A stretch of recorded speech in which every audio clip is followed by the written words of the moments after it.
your mind. Deep in the inner man stand. Begin to pray today. Is it worth it? Are you thinking take a stand now? Look like you can take some entertainment away now. Your life is more important. Don't throw it away. Elevate your mind. Deep in the inner man stand. Begin to pray today. With a life, you gotta do what's right now. With a life, you gotta help another now. Talk it out, turn around, take your time, do what's right, and your mind's old. Damn, do you see the real enemy? Turn your finger around and see this enemy. Can I tell you the truth? The enemy, the seed that blinded me. I'm tired of seeing my brothers take each other's life in custom colors. It really don't make sense, it's senseless. Believe that every life is priceless. Tell me how do I change from using the this to mine? Tell me how do I change? Give me something way we mind. Is it jealousy, envy, frustration, now within me? The absence of empathy. How can I change the feelings in me? I gotta get some help now. The rage is wearing down now. Somebody help me, please. Even me, I'm tired of being with Is it worth it? Are you thinking take a stand now? Well, like you can take some entertainment away now. Your life is more important. Don't throw it away. Elevate your mind. Deep in the inner man stand. Begin to pray today. Welcome to WIT for Life, where we're sharing strategies and techniques for anger control and conflict resolution.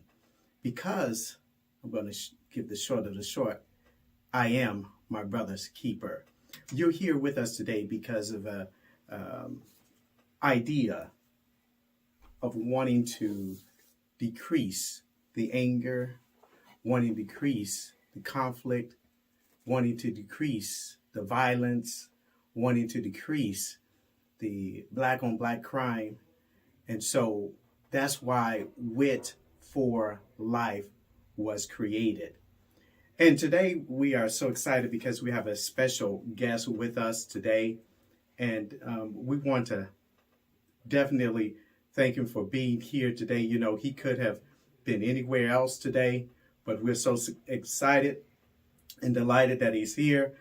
First of all, again, I want to give I call letters. Again, you are tuning in to Radio Lex, that is WLXU 93.9 FM here in Lexington, Kentucky. And so we are so excited to have this gentleman. Before I even say his name, let me share with you some of the credentials so that you'll know. He is the owner and CEO of HDC, that is Human Development Company. It's unparalleled solutions and prompt response.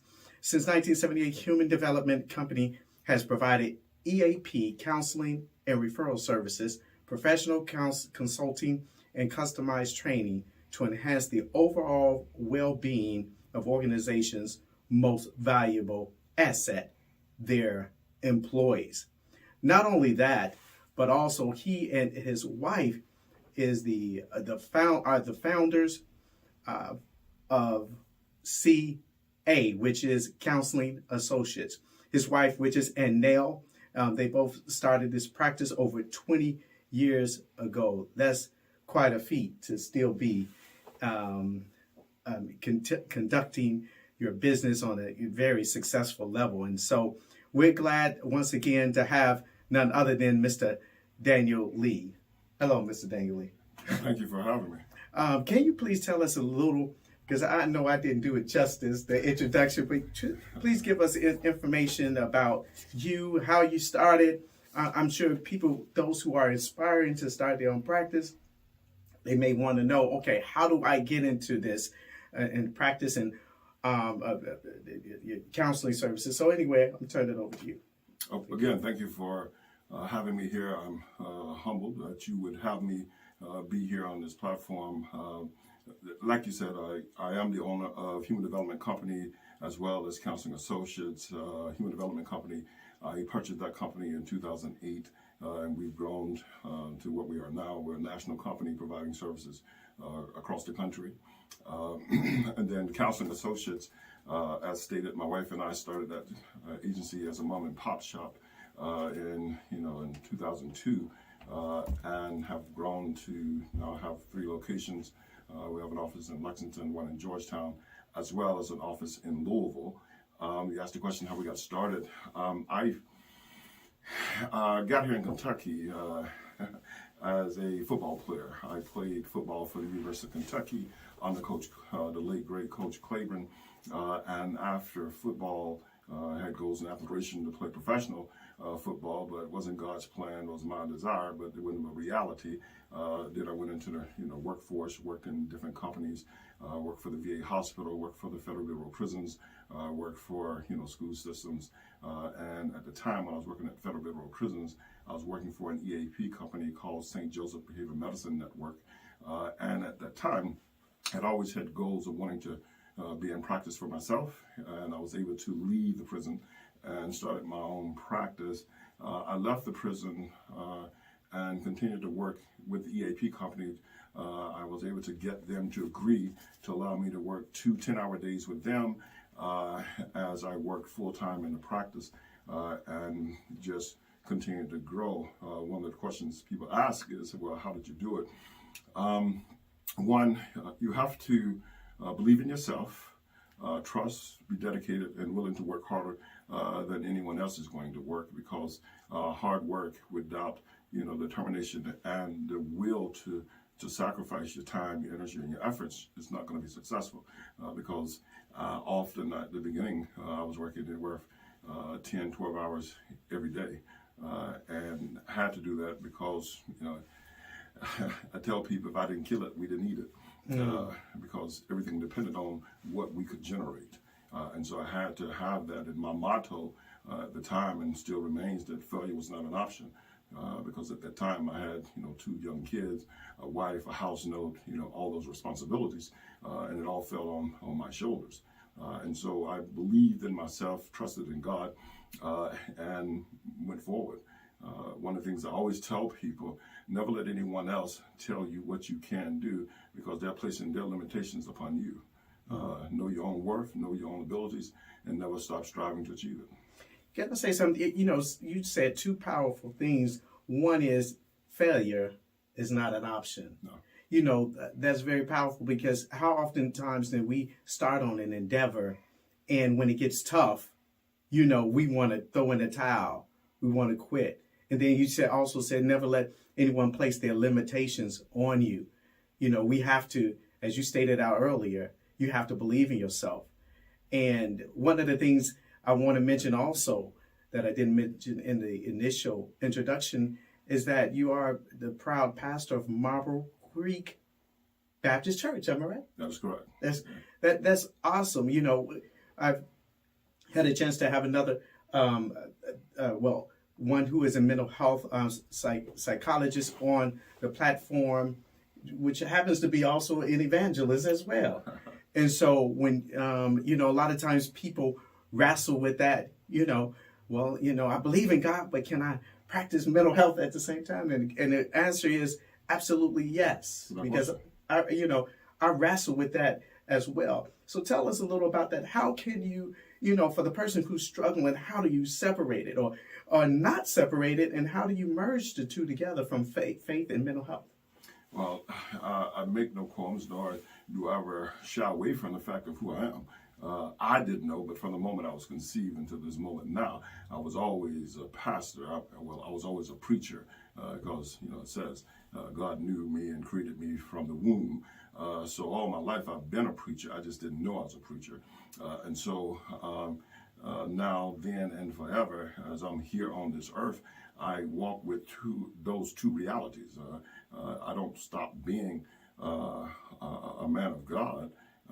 And so I carry that into everything that I do. In fact, it is God who has given me all that I have. I tell people always, God blesses me in spite of me. I'm keenly aware that everything I have is because of God. The earth and the fullness there is belongs to Him. Mm-hmm. So I'm just receiving some stewardship over what He has allowed me to, be a part of. And then as far as the counseling, I don't hang my shingles saying that I am a Christian therapist, because I am a Christian therapist, and so whoever comes into my office is going to get a Christian therapist, whether they want it or not, because they get me. And so I don't shy away from it. I just embody it, and then how it comes across and in the therapeutic process, I let God, do what He always has done, lead me in the direction that He's going to take me in that session, and don't shy away from it. If God tells me to pray, I pray. If God tells me not to, I don't. So it's just, I'm always guided by His Spirit, His will, understanding that everything He does, He's working it for my good. Amen. Well, listen, you are just tuned in to WIT for Life, where we're sharing strategies on anger control and resolving conflicts without an eye for an eye or a tooth for a tooth, but working things out because I am my brother's keeper, and so are you. At this moment, we want to go ahead and take a break for some messages right here, and we ask that you please stay tuned as we go forward. Now, when we come back, we want to talk about the issue or the situation, a tragedy that recently happened with Tyre Nichols. Yes. All right. So after these messages.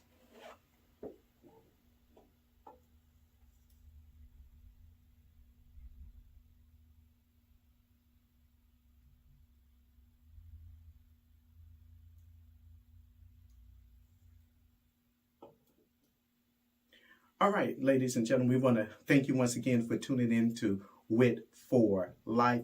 Again, where we're sharing strategies for anger control and resolving conflicts without an eye for an eye or a tooth for a tooth, but working things out because I am my brother's keeper, and so are you. Today we have Danielle Lee with us, practicing licensed social worker. Mm-hmm. Okay, want to make sure I got that right. He's with us here, you all, to share some light in concerning some things that are going on in this nation. One of the things that we just recently witnessed was the tragic death on video of Tyre Nichols, where we had 5 police officers who were indicted for the death of Tyre Nichols. Also, in addition to that, we saw the protest that began on January 27th.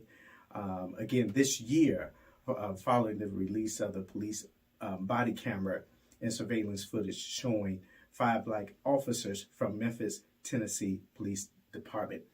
And I know when we read the headlines, let me say, it's not just 5 black police officers, but it's 5 police officers.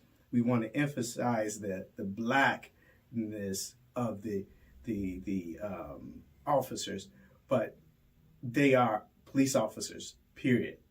And of course, we look again at the beating of Tyre Nichols, who was 29 years old, a black man that died 3 days later after the incident. We will say that, this was horrific and evil. I call it evil.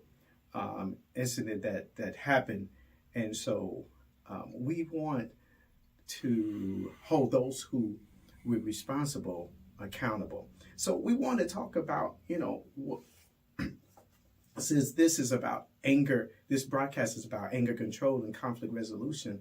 Let's begin to address, how people are feeling. I know for myself, Mr. Lee, that I was feeling a little angry. Sure. I was feeling upset. I was feeling frustrated. I was feeling like, this is crazy. This don't make sense. It's senseless. What, and then I will address this one.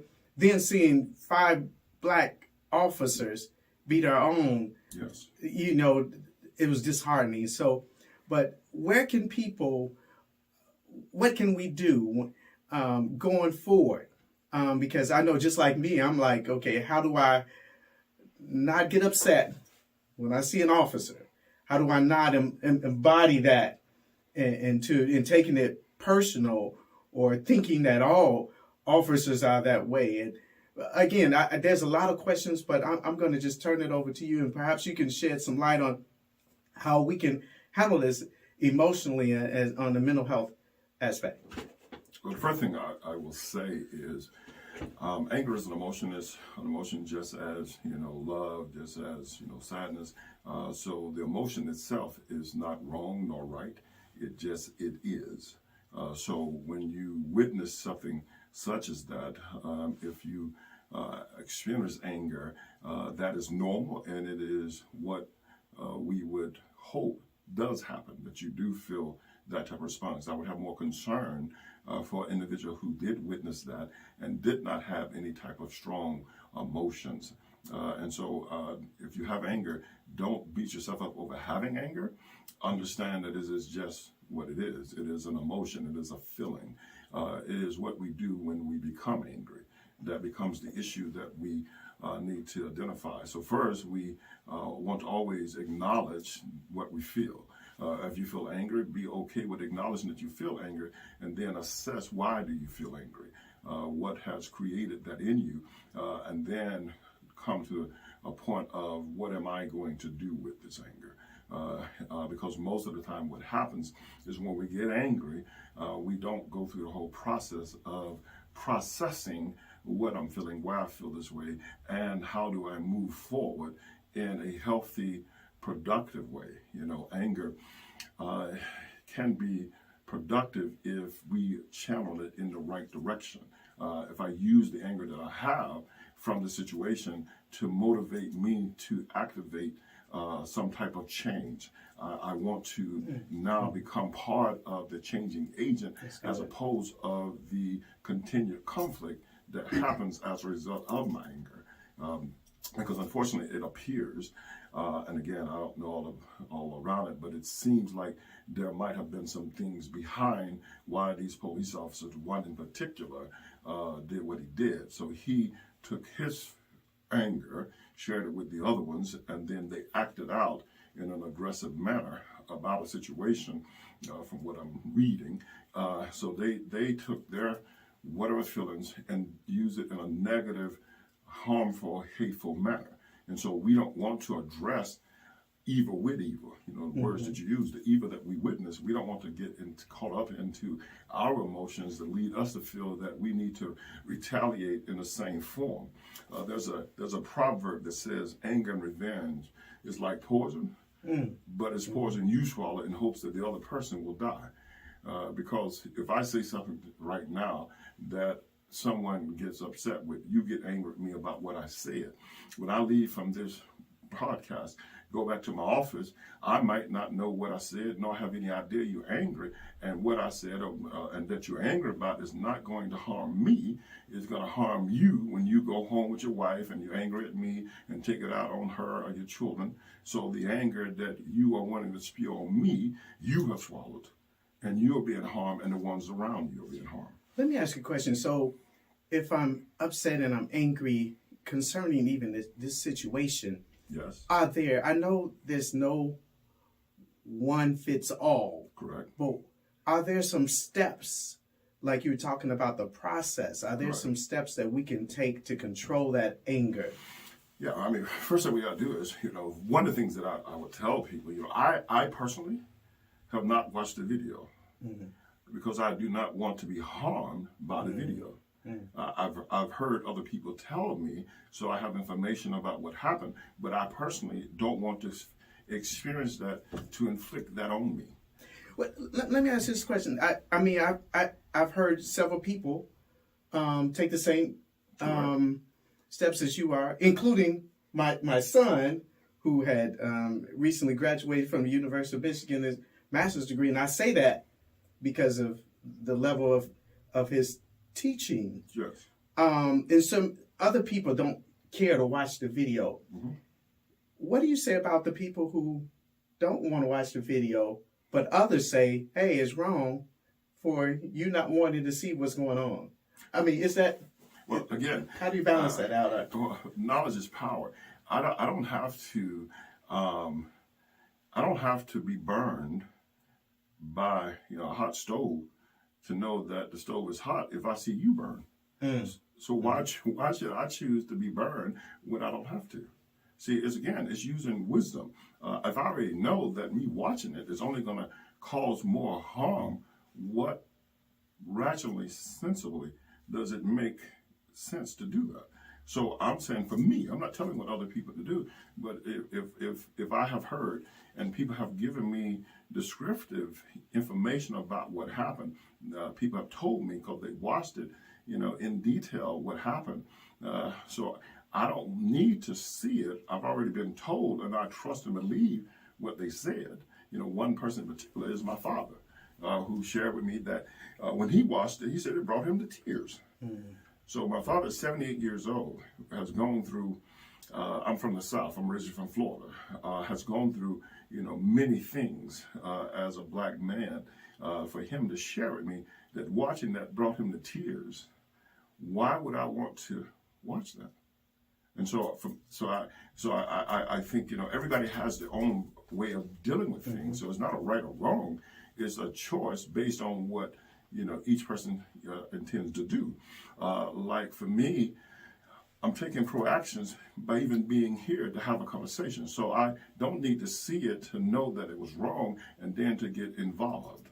And so that's what I'm wanting to do. I'm wanting to take the anger I have about what has occurred to try to help other people have a better way of moving forward in a healthy way, to move away from the destructive, damaging harm that this is causing. I want to address that when we come back after this message about police form. You said you wanted to, hear about it, get the knowledge, but to get involved. Correct. And so my question is, how can we get involved? But we'll address that after we come back. But once again, we want to thank you all for tuning in to WIT4LIFE, where we share strategies of anger control and resolving conflicts without an eye for an eye, tooth for tooth, but working things out because I am my brother's keeper, and so are you.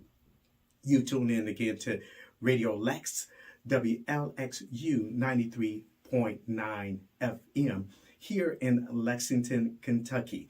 And as usual, there is a sponsor. Mr.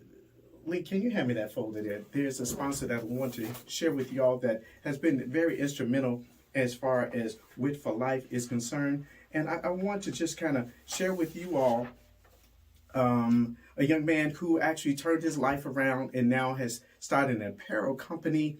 And really, he was on broadcast. Matter of fact, you'll be hearing him this Thursday at 9:00 p.m. But anyway, he's a sponsor and a sponsor in a big way through social media. And so anytime he gets a chance, he will actually sponsor by giving us a shout out. And the name of his company is called Involve Clothing. Involve Clothing. It's a clothing apparel, young African-American man. But not only is it an apparel company called Involve, talking about getting involved, but also it's a skateboard apparel company. He's a skateboarder, and the young man, wanted to stay involved as he became older, with the young people and giving them a sense of hope and encouraging them. And so anyway, we want to give a shout out to Involve Apparel Company, which the owner is Lee Hayes. Now let us pause for about a few seconds as well as we pause for these other messages.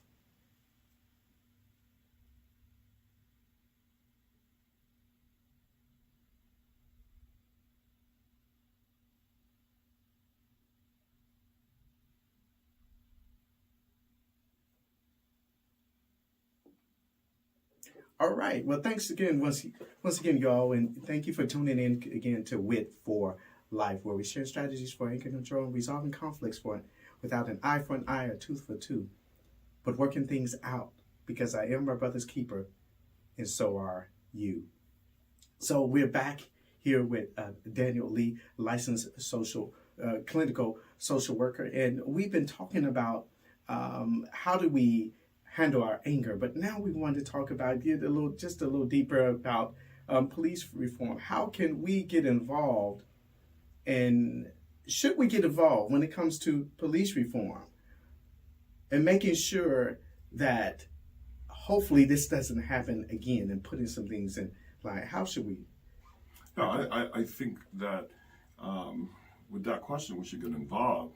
How we get involved is, I think, one of those things where the more people are willing to get active, being involved could simply be, going to board meetings. It could be, most police in cities, they have their commission meetings and places like that where they talk about what is the how policing is to be done, and the community has a voice.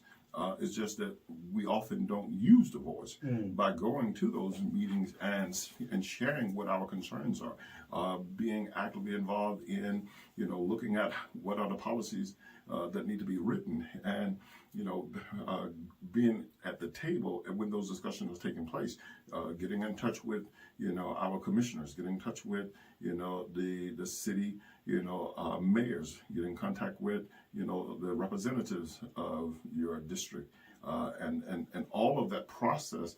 Every step of the way, people are involved, and they are going to be influenced and can be held accountable, because your vote is how they get elected. And if they're not listening to your voice, then you make it heard when it comes to the polls. But again, we have to be active as a Black community, actively involved in that process, and then also choosing to become more organized. You don't have to be a leader to lead. And what that means by that is, it sounds like I'm sounding contradictory. You can be a leader in any area that you are. It doesn't necessarily mean that I have to be the one that is out in the front, as the particular person viewed as the leader. I can still lead by bringing others along with me. And so I'm leading, although I'm not the leader. I'm leading others to where I'm at from where they are.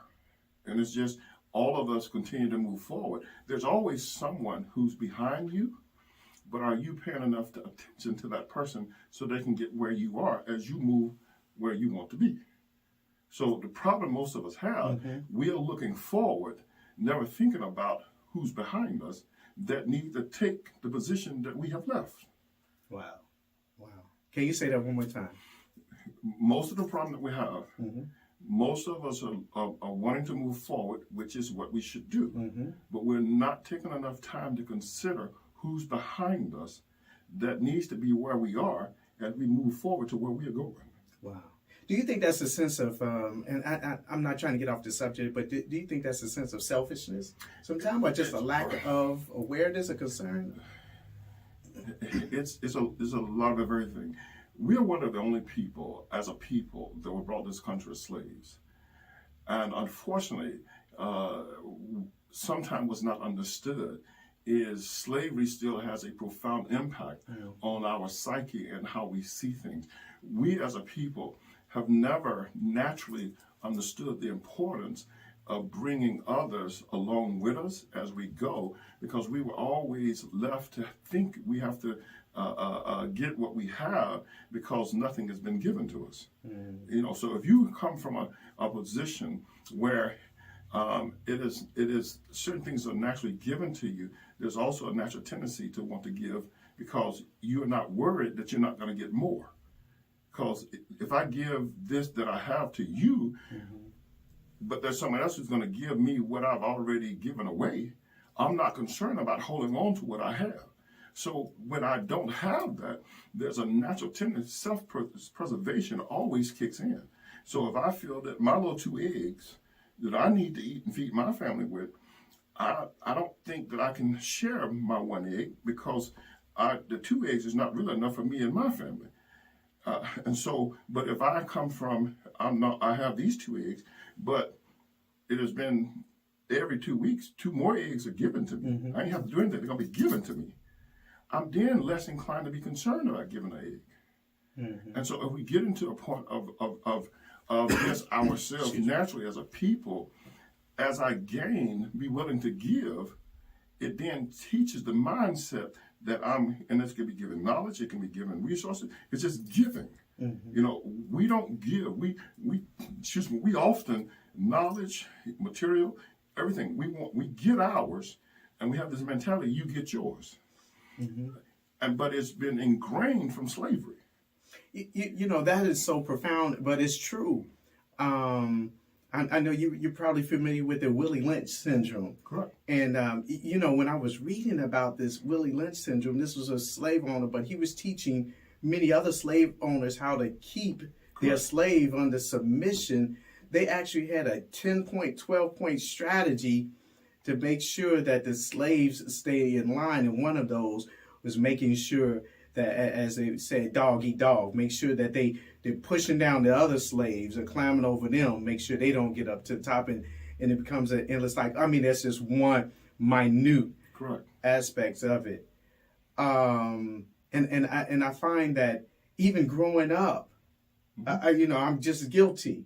You know, once I started getting mine, I was like, no, I got mine. Now they can get mine. And I had to bring myself out of that mentality. Going back into when you talk about you don't have to be a leader to be a leader. I've never heard that before, but it's true. You can lead in what you do. Just like when I start witnessing the violence that's going on in the black on black crime here in Lexington, Kentucky. I'm from Chicago, south side of Chicago. I grew up in the south side, the 70s and the early mid 80s. I came to school in 83, Kentucky State University, but I noticed that I really didn't notice the impact of everything that was going on until I left, and then I came back because my mind had expanded through education. And I noticed again in our neighborhoods, again, the violence had escalated. Yes. And not only had it escalated, I noticed that I couldn't, this was like a year later. I went to Kentucky State University, came back, was trying to walk down the streets, and I couldn't. Correct. Because the violence was so tough. And then I remember going back, you know, telling my sister, I said, Denise, which is my sister, I told her, you know, I went to our old house where we used to live, 67 The Troop, down from Marquette Park, and I told her, I said, yeah, I stopped by there early in the day and just kind of, you know, I want to go down memory lane. She said, oh, John, you shouldn't have done that. Right. I was like, why not? She said, do you know you could have got killed? You know, I was speaking. I'm serious. I was speaking to some of the guys on the street. They looking at me like I was crazy. Like, why are you speaking to me? But the reason why I share that, because it's a reality, I began seeing that same type of mentality happening in Lexington, Kentucky. Correct. You know, where the violence and here's the thing, what has been happening in the urban cities for decades is bleeding over into other cities. Yes. And so what government or the powers that be don't realize, and I'll be quiet, is that if you don't try to stop the things, the violence that's going on in your city, regardless if you're on the west, the south side, or the north side where nothing's happened, it's going to eventually bleed over to your area. And anyway, so listen, guys. Once again, we want to take a break here. This is getting, as you say, I know it's not a word, but gooder and gooder in the conversation. But let's begin to when we come back, we'll begin to talk about do we think that there should be some police accountability to what happened? And I know it sounds so self-evident, but after we'll dig a little deep into that because I feel that if we don't address those things, then people still have that anger and feeling like, okay, what do we do? Where do we go from here? Again, you tuned into Radio Lex, WLXU 93.9. Stay tuned for these messages.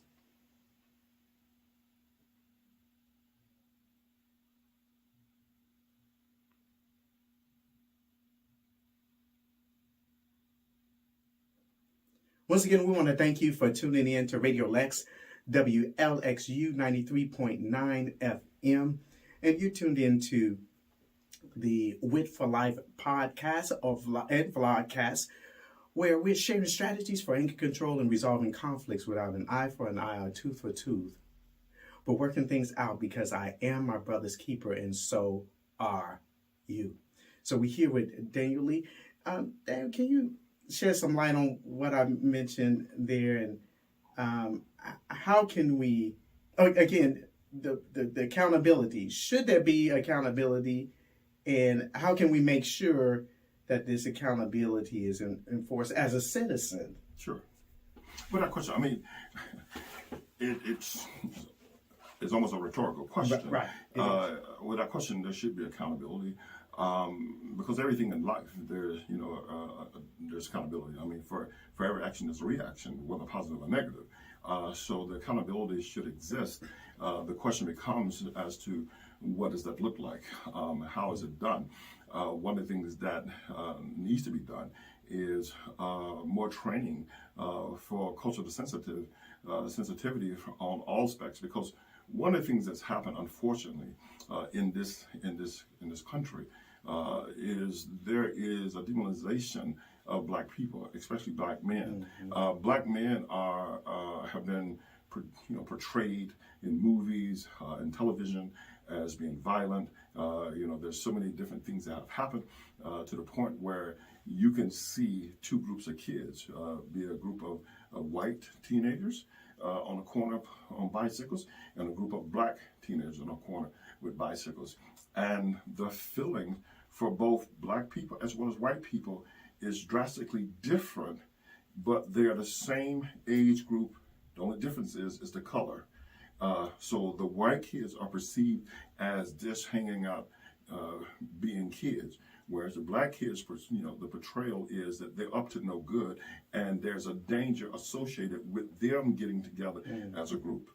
So even the psyche in most people's mind has been drastically impacted on their perception of what is safe and unsafe when it pertains to especially black men. So if you go into a situation as a police officer already with a sense of fear, because self-preservation is always going to kick in, and I said it from both with black people as well as white people, because unfortunately they show in studies where for a long time you could give little girls the choice between a black doll and a white doll. We knew the white kids would choose the white doll, but we were surprised to discover that even the black kid would choose the white doll, because society has created the image that the white was better.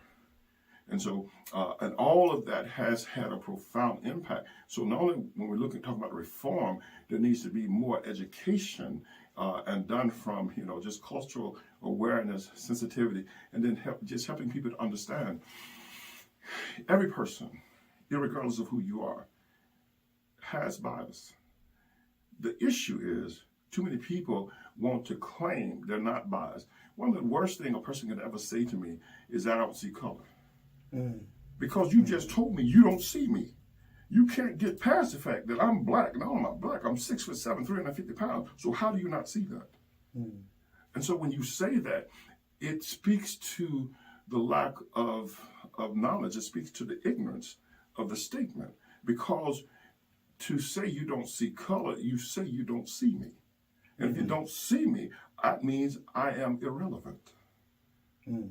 So we have to come to terms and understand, I want you to see me. I want you to see that I'm black. I am not white. And my life walk is from a black man's perspective.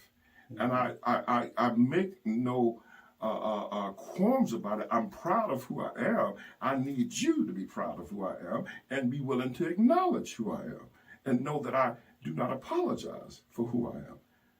And I'm not asking you to not be who you are. I'm asking you to respect who I am and know that there is a difference. Not right nor wrong, it's just a reality. Amen. Y'all heard it. Well, listen, there's one more question I have for you, Mr. Lee, and that is, when we were watching this video of Tyree Nichols being brutally killed, First of all, our hearts and our prayers continue to go out to the family. Yes. Okay. Some people commented, well, why did he run? He shouldn't have ran. Well, if you're being tased in the face over and they saying, lay down, you down, then they're tasing you and you're not doing anything. I think the word that you mentioned over and over again, self-preservation, Correct. kicked in. I believe I would have ran too, because I would have thought, oh, my life is over. If I don't do something, I'm afraid. What do you think about that? Let me just share a little story quickly. I am a law-abiding citizen. I own my own companies. I'm a black pastor. I have 3 kids. I'm a father. I'm a businessman, entrepreneur. All of the things that you described that would epitomize what in America we strive to be.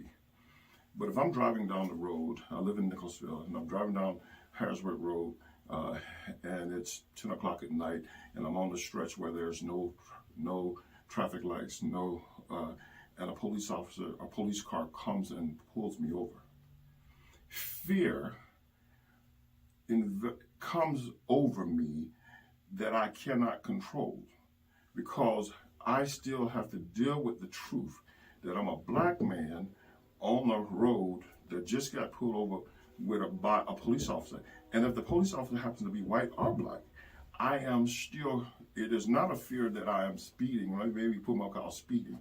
So it's not the fear that, I got caught, because all of us see that siren light goes on, but it's a greater fear of what is he going to do? How is he going to approach me? What is he going to say? Is he going to be uncomfortable dealing with me out here alone? It's just he and I am 6'7", 350 pound black man in a black truck with tinted windows, and he has to come.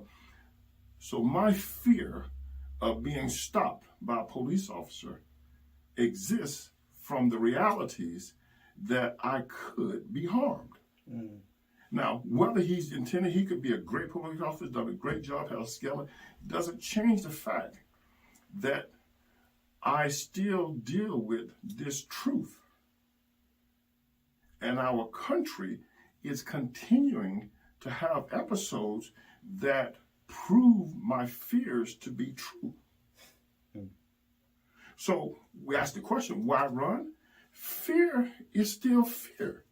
Again, I have to deal with it. I just use me. If you are walking down the street and it's just a dark street, and I come around the corner at 6'7", 250 pounds, I'm gonna scare you. If you by yourself, the average person don't run into somebody of my stature. I'm not done anything. I'm just walking like you're walking. But you now have to deal with, this man is huge. Is he good? Is he bad? Is he up to no good? I'm just like you. I'm trying to get to my destination, but you don't know that. I'm driving my truck. Maybe I was speeding, maybe I wasn't. But I know the police officer just pulled me off, and I know it ain't nobody on this road but me and him. And I don't know what his intentions are. So we asked why he ran. We live in America. And unfortunately, the reality is, as a black man, you can get shot in the back for being a black man. Unfortunately, I live in Nicholasville. One of my church members the family called 911 because their family member was suicidal. When the police get there, they shoot and kill him with a sniper gun. It's in Nicholasville. Just happened in November. I remember. Yeah. Well, what most people don't know, I live in Nicholasville in King Crossing, a nice neighborhood. 2 doors down from my house, a white man in his house takes a high-powered rifle, shoots it 5 times. 2 bullets go into my neighbor's house that lives next door to me. The police, squad team, everything comes. My 21-year-old daughter and my nephew are in the house. They call, I come, I can't get there because the streets is completely blocked off. I have to go down to the end of the street, go around, go to another street, tell the police officer, now I live there, I'm known in the community, tell them what's going on. They have to walk up to my house, get my daughter and my nephew, bring them down, escorted with high powerful rifles. When they have come to this man's house, he also has shot when the police officers are there. So he shoots a high-powered rifle, I think a total of 7 times. 2 bullets go into my neighbor's house. His daughter was in the bathroom when the bullet lodges into the wall while she's there. White neighbor. This man's white. He walks out in handcuffs. But a black man, 21, who's suicidal, gets shot through a window by a sniper, police officer. So help me understand why I wouldn't have fear. Wow.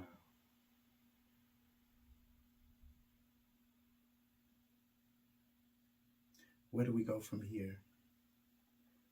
You all, we've addressed some things that how we can handle and can control conflict resolution. More than that, how to get involved. And it's true that in the midst of fear, we may respond contrary to how people say we should respond when we encounter law enforcement officers. Again, I said law enforcement officers. Can I say this, Bill? Yes, sir. Now, please make sure you better understand. I'm not by no stretch of imagination saying all police officers are bad or anything. Right. I have great respect. In fact, I tell people all the time, I think the job they have is one of the most difficult jobs that you could have. I have great respect and have worked with police officers. I think, 95% of them do a phenomenal job. But it only takes one bad apple to ruin a whole barrel of apples. And so, and I think that, many of the officers themselves are also looking for solutions and wanting to, to fix the problem. So please don't think that I'm here trying to belittle the police officers, but by no stretch of imagination is that what I'm doing. I'm just speaking the truth, though, when the question is asked, about fear.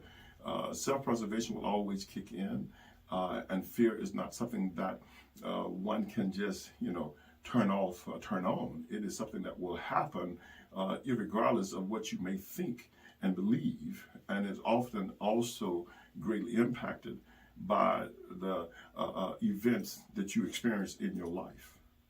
And so unfortunately here in America right now, as a black person, especially as a black man, we feel like we are being attacked, like we are now the most wanted and dangerous species that exist, and there is no reform, I should say, as to what will be done to us. And so it causes us to, often struggle and have some very profound feelings of fear when it comes to police officers. Thank you, Lee. We want to thank you once again for taking out this time. We know you're a very busy man, and we really wanted to say that we really appreciate you showing up today, sir. It was my honor. I appreciate you. Listen, y'all, we are going to end this broadcast with a song, and it's a song of encouragement, and just to let you know that it's going to be okay. It's going to be okay. I know that sounds kind of light, but it is. It's going to be okay, you all. And this is written by yours truly. Listen, we look forward to seeing you next time.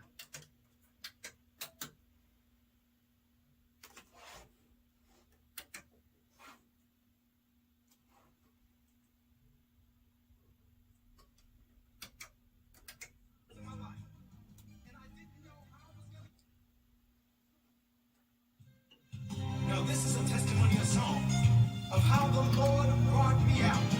One of the most darkest times in my life. And I didn't know how I was going to get back to Him, how I was going to be restored. But the Lord spoke these words to me. He said, it's going to be okay. Just trust in me. Just have faith. It's going to be okay. Don't you give up. Just pray. I know the test seems hard, but don't you turn your back or depart.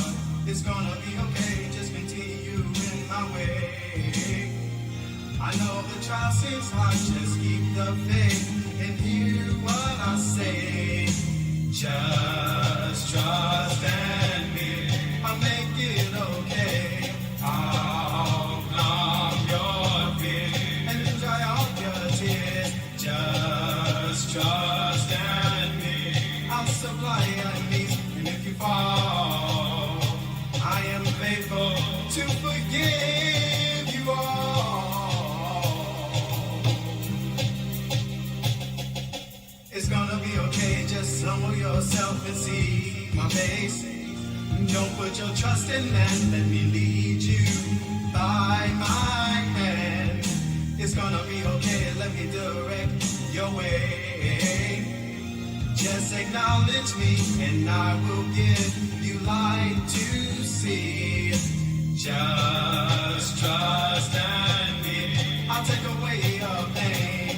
I'll calm your fear and dry all your tears. Just trust and me. I'll supply your needs. And if you fall, I am faithful to forgive you all. It's gonna be okay.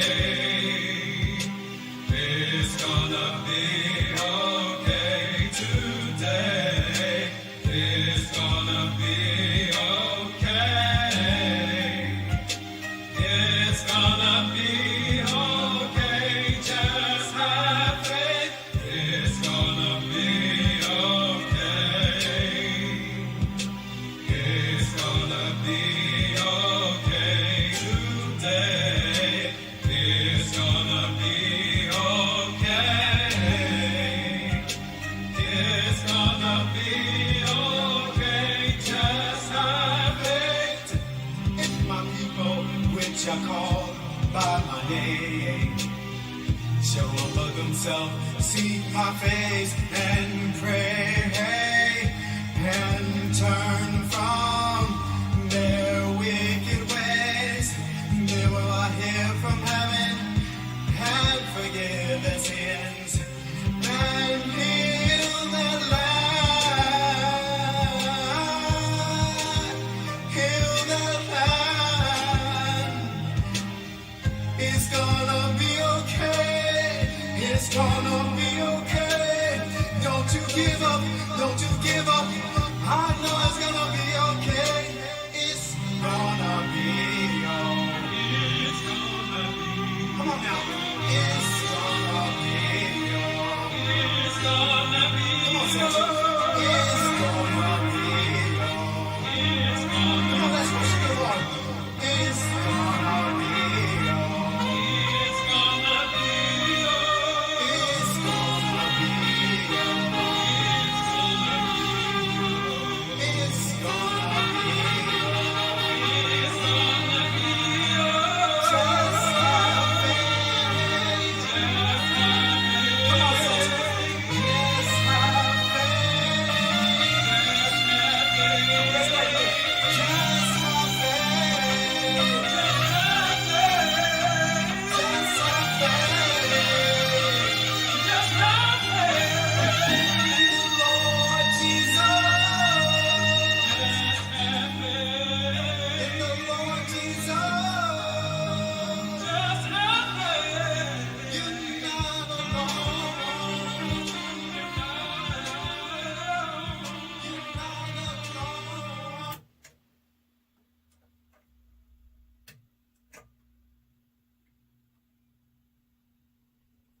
Mr. Lee, I would like for you, if you can, for people who are needing your counseling services, where can they contact you, or online?